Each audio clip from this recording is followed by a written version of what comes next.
Hello everyone, কেমন আছো তোমরা সবাই? আশা করছি সবাই ভালো আছো, আর আমিও ভীষণ ভালো আছি। দেখো বিটায় ঘুম থেকে উঠে ও এখন বৌমার বাড়ি যাবে, মানে আমার দিদার বাড়িতে আজকে বিপত্তারিণী পুজো।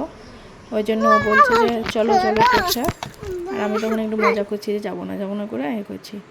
তারপরে ওই যে চলে গেল বৌমার বাড়ি করে, আর এসেই একটু কার্টুন দেখলো। আসলে ও ফোনও দেখে না, টিভিও অত দেখে না, ওই জন্য ওর মুড মানে হয় না যে আমি এই দেখবো সেটা মানে পাল্টি তো দেখবে, এইটাই করে এসে। আর এই যে দিদা এইদিকে ফল কাটছিল, এসেই দেখলাম। আর ওইদিকে খেলা করছিল, পুজো সব কিছু জোগাড় হচ্ছে।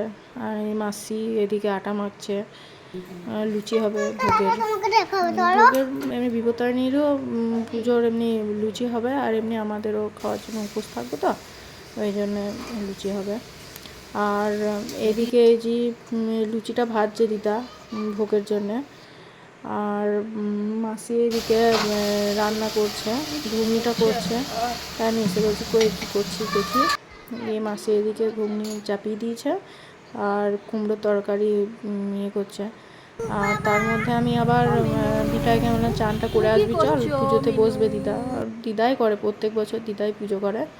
আর তার জন্য বাড়িতে এসেছিলাম। বাড়িতে এসে দেখছি মিনু বসে আছে, মিনুর সাথে একটু কথা বলে নিলাম। তারপরে এই যে খেলা করছে ওর মামার সাথে। আর এদিকে ভোগের সব মানে পুজোর জন্য সব কিছু জোগাড় হয়ে গেছে। আর এদিকে সুজিটাও ভাজছিল, আর এদিকে পুজোর সব কিছু জোগাড় করছে। আর আমি তার মধ্যে এটা একটু ভিডিওটা করে নিলাম। সাজিয়েছে দিদা খুব সুন্দর সিংহাসনটা, এই 13 রকমের ফল, 13 রকমের মিষ্টি, এই সব কিছুই। এদিকে দিদা এমনি বই পড়ছে। আর এটাই ওই যে মাসি বাড়ি থেকে এলো,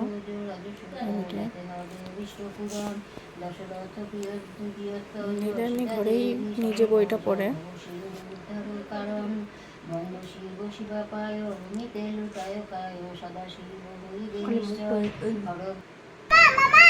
আর দিদা এদিকে খেলা করছে। ঘরে এসে একবার করে তো এক জায়গাতে বসে না, প্রচুর চঞ্চল, একবার করে বাইরে বেরোচ্ছে, একবার করে খেলছে, এরকম। আর দিদা এদিকে বইটা পড়ছে, কি করে বেড়াচ্ছে দেখো।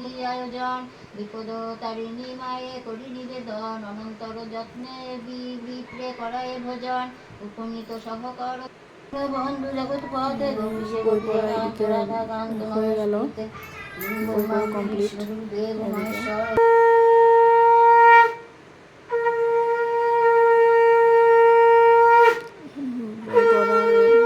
এদিকে বই পড়া হয়ে যাওয়ার পরে এই যে হাতে ধাগা বেঁধে দিচ্ছে দিদা। আর এদিকে বিটায়ও তখন বলছে যে ধাগাটা বাঁধবে। চলো টাটা, আবার দেখা হচ্ছে নেক্সট ব্লগে।